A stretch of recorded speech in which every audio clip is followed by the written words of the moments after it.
चलिए बेटा शुरू करते हैं। देखिए आज जो हम लोग करने वाले हैं इस समय हम लोग जो अपरिमेय संख्याएं हैं, अपरिमेय संख्याओं को संख्या रेखा में प्रदर्शित करना सीख रहे हैं। कैसे? तो पहले हमने क्या किया, सबसे पहले जो हमारे पास था √2, तो हमने उसको दिखाया। इसके बाद फिर हमने √3 किया। ठीक है, आज मैं आपको √20 का सर तो बहुत बड़ा है। हाँ देखिए ध्यान समझिएगा, मैंने यहाँ पे डायरेक्टली √20 लिखा है क्योंकि इसमें मुझे बहुत सारी चीजें आपको बता दिखानी है कायदे से। तो देखिए √3 के बाद हमारे पास √4 होता है, तो परिमेय संख्या बन जाएगा। कैसे बनेगा बताएंगे। √5 बनना चाहिए, पर √5 में बाद में बताऊंगा। पहले इसको देखते हैं, गौर करके देखो। क्वेश्चन क्या है हमारा, लिखा हुआ है संख्या रेखा पर √20 को व्यक्त करिए। किस पर व्यक्त करना है? संख्या रेखा पर। ठीक है, संख्या रेखा पर व्यक्त करना है तो सबसे पहले एक काम करते हैं। अच्छा हाँ, जिन बच्चों ने पहले के वीडियो देखे हैं तो वो ही इस वीडियो को देखें, वरना बेटा इसको बंद कर दें, पहले पीछे की कंप्लीट करें, इसके बाद फिर इस पर आए और हो सके तो एक कॉपी जरूर बनाएं। देखो आगे हमें इसको बनाना है संख्या रेखा पर। ठीक है, तो मैंने यहाँ पे एक संख्या रेखा इस तरीके से बना दिया। ये रही मेरी संख्या रेखा। सर संख्या रेखा में क्या होती है बेटा? देखो संख्या रेखा पर दो तरीके की संख्याएं होती हैं, एक परिमेय संख्या और एक अपरिमेय संख्या। परिमेय संख्या और अपरिमेय संख्या। अब देखना ध्यान से, परिमेय संख्या और अपरिमेय संख्या जिन्हें कुल मिलाकर हम लोग मिलाकर बोल सकते हैं वास्तविक संख्या यानी कि रियल नंबर। ठीक है सर, इतना समझ में आता है। अब देखो हमें इसको इस चीज को हमें √20 को हमें बनाना है संख्या रेखा पर। इसके पहले जो मैंने 2 क्लासेस दी थी उसमें हमने √3 और √2 को बताया था कैसे किया जाता है संख्या रेखा पर निर्धारण उसका कैसे होता है। अब इसी चीज को हमें इस पर बताना है, तो वहां पर मैं एक क्या कहते हैं प्रमेय का यूज करता था जिसका नाम था पाइथागोरस प्रमेय। ठीक है, पाइथागोरस प्रमेय कहाँ लगती थी? पाइथागोरस प्रमेय लगती थी 90 अंश के कोण पर, यानी कि जिस त्रिभुज में एक कोण 90 अंश होता था वहीं पे हम लोग पाइथागोरस थ्योरम लगा देते थे समकोण त्रिभुज में। अब इधर आते हैं तो यानी कि हम लोग ने ये देखा कि यहाँ पे हमारा समकोण त्रिभुज तो बनने वाला है। ठीक है, तो सबसे ध्यान समझना कैसे करेंगे, मैं इस चीज को आपको बता रहा हूँ। देखो सबसे पहले क्या करते हैं, जो रूट लिखा है इसको पकड़ते हैं, √20। अब देखो बेटा √20 जो लिखा है, रूट के अंदर कितना लिखा है? रूट के अंदर लिखा हुआ है हमारा 20। रूट के अंदर क्या लिखा है? रूट के अंदर लिखा हुआ है 20। तो अब मैं क्या करने वाला हूं, ध्यान से देखिएगा। जो √20 है, √20, इस √20 को मैं थोड़ी देर के लिए केवल 20 लिख के देखता हूं। ध्यान समझना, कहीं दिक्कत आए तो मुझे बताइए। अभी इसको थोड़ी देर के लिए मैंने केवल 20 लिखा है। क्या लिखा है? 20 लिखा है। सर ऐसा क्यों किया है? उसका उत्तर मैं आपको देता हूं। इसका उत्तर यह है कि जैसे यहाँ पे मैंने ये 20 लिखा, अब थोड़ा समझना, यहाँ पे जो चीज मैं लिख रहा हूं, मैंने यहाँ पे लिखा 1 का स्क्वायर। सर ये क्यों लिख रहे हैं बताऊंगा। 1 होता है, 2 का स्क्वायर कितना होता है बेटा? 4, और 3 का स्क्वायर कितना होता है? 3 का स्क्वायर कितना होता है बेटा? 3 का स्क्वायर कितना होता है बेटा? 9। ठीक है सर। अच्छा देखना 3 के बाद क्या आता है? 4। हाँ 4 का स्क्वायर कितना होता है भैया? 16। अब 5 का स्क्वायर कितना होता है बेटा? 5 का स्क्वायर होता है बेटा मेरा कितना? 25। थोड़ी देर ध्यान से समझिएगा, सारी चीजें समझ में आएंगी। सर आपने ये क्या लिखा? मैंने ये लिखा स्क्वायर। क्यों सर आपने ये स्क्वायर क्यों लिखा? तो याद करिए पाइथागोरस थ्योरम, उसमें बताया जाता था कर्ण का स्क्वायर बराबर लंब का स्क्वायर प्लस आधार का स्क्वायर। वहां पे हम लोग स्क्वायर का यूज करते थे, वर्ग का यूज करते थे, उपयोग करते थे, इसीलिए मैंने यहाँ पे ये वर्ग लिखे। बोलिए कोई बात समस्या? किसी बच्चे को कोई दिक्कत? देखो इतना करने के बाद सर आप क्या करने वाले हैं? अब ये देखो यहाँ क्या लिखा है, यहाँ पे 20 लिखा है। ठीक है सर 20 लिखा है, मानते हैं बात को 20 लिखा है। अब कहानी कैसे बनेगी यहाँ पे देखना। अब ये देखो इस 20 के पास कौन है? क्या 1 है? क्या 4 है? क्या 9 है? 16 है? 25 है? देखो यहां हमने देखा कि यहाँ पे हमारा 16 20 के पास में है। 25 तो बड़ा हो जाएगा, तो बड़े वाले को हमें कैंसिल कर देना है, बड़ा वाली वैल्यू नहीं लेनी है। हम यानी कि 16 लेंगे। बोलो कोई समस्या, कोई दिक्कत किसी तरह की? ठीक है सर, हम समझ गए, हमने यहाँ पे 16 ले लिया। ठीक है, अब ध्यान से समझते जाइए बेटा जो मैं बता रहा हूँ। हमने किसका चयन किया है? हमने चयन किया है 16 का, तो हमने ये 16 ले लिया। ठीक, समझ में आती है बात? अब सुनना बेटा, मेरे पास टोटल कितना था? 20। अच्छा, मेरे पास टोटल कितना था? 20। एक मैंने ले लिया कितना? 16। एक मैंने ले लिया कितना? 16। देखो मेरे पास कितना था? 20। एक मैंने ले लिया 16, तो बताओ मेरे पास बचा कितना? तो 4। बोलो किसी तरह की कोई समस्या? मेरे पास था 20 में से मैंने 16 ले लिया, बचा कितना? 4। अब देखो 4 बच गया ना। अच्छा इधर आते हैं, थोड़ा समझो। 20 में मेरे पास एक कितना ले लिया? 16, और दूसरा अपने आप निकल आया 4। बोलो इतनी बात समझ में आई? कोई दिक्कत? यानी कि मेरे पास टोटल वैल्यू कितनी थी? टोटल वैल्यू थी मेरे पास 20। उसमें से मैंने क्या किया? उसमें से मैंने जो है टोटल वैल्यू 20 थी, 20 में से मैंने 16 चुन लिया। 16 चुनने के बाद मैंने यहाँ लिखा, जैसे ही 16 चुना मुझे समझ में आ गई कि यहाँ पे 4 होना चाहिए। बताइए इतने में किसी बच्चे को कोई समस्या है? देखो आगे बढ़ते हैं। इसके बाद क्या होगा? सर हमने ये तो कर लिया, कहां से किया? यहाँ से किया। मैं इसको थोड़ा इरेज करता हूँ। देखो थोड़ा सा बातों को ध्यान से समझते जाइएगा। कहने का मतलब क्या है सर? आपने यहाँ पे 16 लिख दिया, यहाँ पे आपने 4 लिख दिया। अब देखो अब मैं क्या करता हूँ, अब मैं इसको जो पाइथागोरस थ्योरम होती थी, पाइथागोरस थ्योरम, उस प्रमेय का उपयोग करके मैं इसको सॉल्व करने वाला हूँ। कैसे? अच्छा देखो ये जो 16 है, 16 ये 16 किसका स्क्वायर होता है? 4 का। 16 किसका वर्ग? 16 का वर्गमूल क्या होता है? 4। 16 का वर्गमूल क्या होता है? 4। तो अगर मैं इसको ऐसे लिख दूं इस तरीके से, 4 का स्क्वायर, कोई दिक्कत है? कोई दिक्कत नहीं है सर। अगर इसको मैं 2 का स्क्वायर लिख दूं, यानी कि 2 का वर्ग लिख दूं, तो किसी को कोई समस्या, कोई दिक्कत? बताइए, अगर किसी बच्चे को यहाँ पे कोई समस्या हो तो मुझसे पूछ सकता है। बोलो इतनी बात समझ में आ गई? ठीक है सर। अब देखना बेटा ध्यान से, इतना तो हमने कर दिया। अब अगर इसको सॉल्व करेंगे तो देखना क्या हो जाएगा? 16 और वही हमें मिल जाएगा। यानी सर इतना करने के बाद अब क्या करने वाले? देखो संख्या रेखा में कहीं ना कहीं तो जीरो होता ही होता है। हाँ, संख्या रेखा में कहीं ना कहीं तो जीरो होता ही है। तो मैं क्या करता हूँ, संख्या रेखा में जो जीरो है वो मैं यहाँ बना लेता हूँ। बोलो कोई दिक्कत? ये रहा मेरा जीरो, ब्लैक कलर से ये रख दिया मैंने जीरो। इस जीरो का नाम मैं क्या देता हूँ? ओ दे दिया। पहला स्टेप क्या था? मैं बार बार रिवाइज करा देता हूँ ताकि दिमाग में बैठ जाए। आप इसको एक बार देखें और एक बार देखने के बाद आपको सारी चीजें क्लियर हो जाए। तो पहला स्टेप क्या था बेटा? पहला स्टेप था √20। तो √20 को मैं √20 न देख के मैंने केवल 20 देखा। तो सबसे पहले मैंने वर्ग निकालना शुरू किया, 1 का, 2 का, 3 का, 4 का, 5 का। तो कहां तक पहुंचे? हमें 16 के पास दिखाई दिया। 16 मैंने ले लिया तो ऑटोमेटिक मुझे ये 4 पता चल गया। इसके बाद फिर मैंने इसको वर्ग के रूप में लिखा, तो 4 का वर्ग हो गया, ये 2 का वर्ग हो गया। बस अब देखना, अब यहाँ से असली चीज स्टार्ट होगी। जैसे ये वेक्टर मेरा जीरो है, ब्लैक कलर को मैंने जीरो बोला है, तो जीरो के बाद यहाँ पे जितना लिखा उतना यूनिट, यानी कि 4 किलोमीटर ले लो, 4 मीटर ले लो, पर इतनी बड़ी हमारी कॉपी तो होती नहीं है, तो सिंपल सी बात हम लोग सेंटीमीटर में लेंगे। तो सबसे पहले क्या करूंगा, मैं प्रकार से 1 सेंटीमीटर नाप लूंगा। चलो यहाँ पे मैंने प्रकार की नोट रख दी, सपोज ये 1 सेंटीमीटर, ये हो गया 1, फिर यहाँ रखो 2, फिर यहाँ 3, फिर यहाँ 4।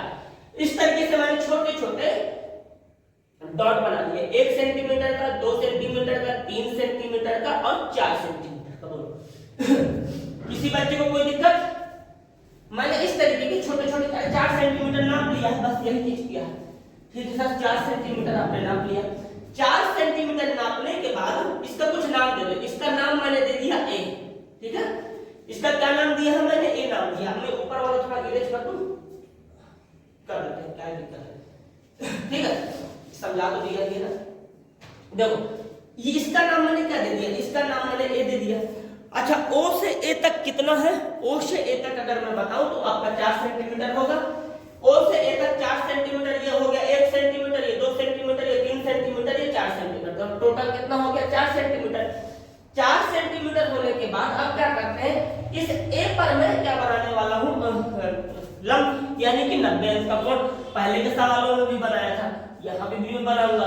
तो यहाँ पे मैं क्या करता हूँ, अभी मेरे पास चांदा तो फिलहाल है नहीं है, तो इस तरीके से मैं ऐसा बना दूंगा। ये किसी दिन मैं सीरीज शुरू करेंगे, तो मैं बोल रहा हूँ तो करना ही पड़ेगा। प्रकार अभी मुझे मिलेगा तो है नहीं, इतना बड़ा प्रकार कभी नहीं बोलते हैं, ठीक है। मैं पहले ढूंढ लूं कहीं तो मुझे जो प्रकार वगैरह मिल जाए कोड के लिए, फिर हम लोग कोडों को बनाना सीखेंगे, वो बहुत जरूरी है। यकीन मानिए बेटा, जो भी मतलब जुड़ेगा, ठीक है, तो उसका पूरा साल बहुत बेहतरीन जाने वाला है, क्योंकि इस साल में बहुत ज्यादा मेहनत करने वाला हूँ इस चीज पर, ठीक है। हाँ, थोड़ा सा क्या कहते हैं लेंदी हो सकती है वीडियो, उसका कारण है बेटा, देखो अगर कोई अच्छी चीज चाहिए तो उसके लिए बहुत रिसर्च करना पड़ता है, और मैं करता भी हूँ, ठीक है। तो जुड़िए जितने लोग हो सकते हैं, ठीक, फिर बढ़ते हैं सफर में, देखते हैं क्या होता है। देखो कहानी क्या है, यहाँ पे मैंने 90 अंश का कोण बनाया। जब मैंने यहाँ 90 अंश का कोण बनाया तो यहाँ मुझे 90 लिखना भी पड़ेगा, हाँ सर 90 लिखना पड़ेगा। तो थोड़ी देर पहले याद करिए मैंने अच्छा ये कितना है, ये 4 है ना, हाँ 4 है, 4 का स्क्वायर मैंने यहाँ पे ये लिखा था, याद हो आपको, 20 बराबर 4 का स्क्वायर प्लस 2 का स्क्वायर, हाँ बिल्कुल सही। तो 4 तो मैंने नीचे बना दिया था, अब बारी किसकी आएगी, अब बारी आएगी 2 की, ठीक है सर, बारी किसकी आएगी, 2 की आएगी। अब देखना ध्यान, जब मैं 2 को दिखाऊंगा तो कैसे करेंगे। प्रकार आपके पास है, यहाँ रखिए, यहाँ रखने के बाद ये रहा 1, ये रहा 2, इतना हो गया। बस यहाँ उठा लो, उठाने के बाद अब इसको यहाँ पे फिर समझो मैंने क्या किया, समझो इधर आओ, देखो मैंने क्या किया, मैंने यहाँ रखा, इसके बाद पहले ये रहा 1, ये रहा 2, सर 2 ही नापेंगे बेटा, 2 ही नापेंगे। क्यों सर, हमें कैसे पता चलेगा कि हम 2 नापे, तो देखो यहाँ तक जब मैंने 2 नापा, क्योंकि मैंने यहाँ पे स्क्वायर के रूप में लिखा था, तो लिखा था 4 का स्क्वायर, फिर मैंने लिखा था 2 का स्क्वायर। तो यहाँ से यहाँ तक जब मैंने अब मैंने 4 को तो मैंने यहाँ दिखा दिया, अब 2 को दिखाना पड़ेगा, तो ये ऐसे रहेगा। तो प्रकार से नापने के बाद 2 सेंटीमीटर का यहाँ तो मैं ऐसे चापा कर दूंगा। अब सर प्रकार की नोक कहाँ रखेंगे, एक पर, प्रकार की नोक कहाँ रखी मैंने, एक पर रखी, प्रकार की नोक कहाँ रखी मैंने, एक पर रखी। चलिए इतना समझिए, ठीक है। इसको पहले मैं एक बार पूरा समराइज, देखो इसको समराइज कराता हूँ। सबसे पहले क्या किया था हम लोगों ने, सबसे पहले हम लोगों ने 20 को पकड़ा था, ये रहा 20 को मैंने यहाँ लिखा। इसके बाद फिर मैंने इसके वर्ग लिखना शुरू की, 1 का, 2 का, 3 का, 4 का, 4 गुणे 4 16 होता है। तो मुझे समझ में आया कि 16 इसके सबके पास है, सबसे पास में इसके है। और इसके बाद यहाँ पे अब देखो 16 मुझे मिल गया, 17 18 19 20, 4 की कमी तो 4 मैंने यहाँ लिख दिया। अब फिर मैंने देखा कि ये तो बेटा 4 का स्क्वायर बनता है, ये मेरा 2 का स्क्वायर बनता है, ये 4 का स्क्वायर बनता है, ये 2 का स्क्वायर बनता है। इसके बाद की कहानी कैसे बनेगी ध्यान से समझना। जब ये 4 का स्क्वायर बन गया ना, तो मैंने यहाँ पे ये 1 2 3 ये 4 डॉट लगाए। 4 डॉट मैंने 1-1 सेंटीमीटर नाप के बनाए थे। तो अब यहाँ पे मैंने क्या किया, एक पॉइंट पर यानी चौथे बिंदु पर मैंने 90 अंश का कोण बनाया। जब यहाँ पे मैंने 90 अंश का कोण बनाया, 90 अंश का कोण बनाने के बाद क्या होगा, यहाँ पे देखना ये चीज तैयार हो गई। अब मैंने यहाँ पे 2 सेंटीमीटर नापा, क्यों सर, क्योंकि अब मैं ये वाला ले रहा हूं। 2 सेंटीमीटर नापा, 2 सेंटीमीटर नापने के बाद मैं एक बिंदु पर प्रकार की नोक रखता हूँ और एक कट लगा देता हूँ। अब वो कट यहाँ पे ये दिखाई दे रहा है, ये रहा कट, ठीक है सर, कट बन गया। कट बनने के बाद क्या करेंगे ध्यान से समझना। अच्छा ये यूनिट कितनी है, ये है मेरी 4, ठीक है, ये मेरी 4 है। और ये कितनी है बेटा, ये मेरी 2 है, ठीक है, बात समझ में आती है। अब मैं इसको थोड़ा पेश करता हूँ, ठीक है। अब देखो जहां पे ये कट लगा है इसका भी कुछ ना कुछ नाम दे दिया जाए, जहां पे ये कट लगा है इसका भी कुछ ना कुछ नाम दे देते हैं। तो नाम मैं दे दूंगा इसका क्या, बी, ये देखिए बी नाम। अब कहानी कैसे शुरू होगी, देखो अब मैं क्या करूंगा, ये बी वाले को और ओ वाले को मिला दूंगा ऐसे, ये मेरा कुछ इस तरीके से लिखा है, ठीक है, मिल गया।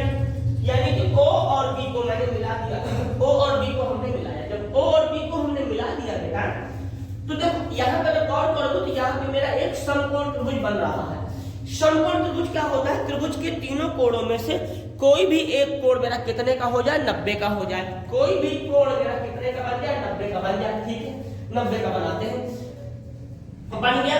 और 90 अंश के कोण में ही हमारा क्या रहता है बेटा, पाइथागोरस थ्योरम। 90 अंश के कोण में यानी कि समकोण समकोण त्रिभुज में हमारा क्या लग जाएगा, पाइथागोरस थ्योरम लगेगा, पाइथागोरस प्रमेय लग जाएगी। तो अगर मैं देखूं अभी नीचे वाला क्या है बेटा, आधार, क्योंकि 90 के सामने बेटा कर्ण होता है और नीचे आधार होता है और यहाँ पे लंब हो गया। इतनी बातें समझ में आ गई। चलो शुरू करते हैं, चेक करते हैं थोड़ा सा। देखो ये जो ओबी है मेरा, ओबी तो मैं लिख दूंगा, जो त्रिभुज लिख देता हूं, त्रिभुज ओ ए बी, त्रिभुज ओ ए बी में, त्रिभुज ओ ए बी में सबसे पहले मैं लिखूंगा कर्ण का स्क्वायर, कर्ण का स्क्वायर बराबर आधार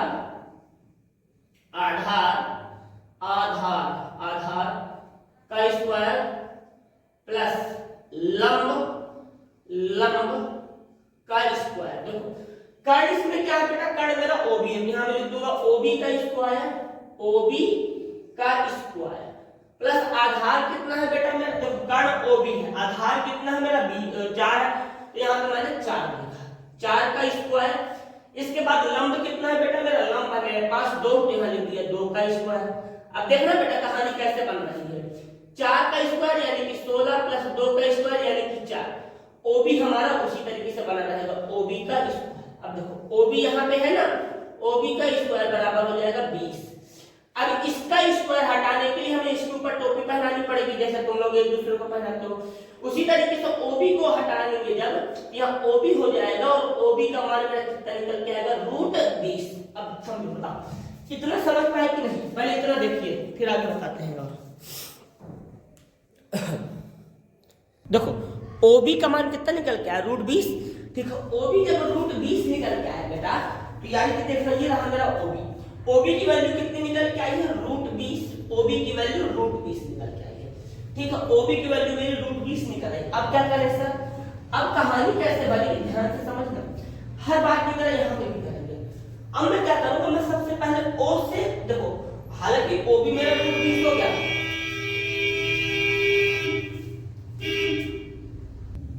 ओबी मेरा √20 हो गया, लेकिन जो √20 है वो संख्या रेखा पर नहीं है, वो ऊपर है, यहाँ पर टंगा हुआ।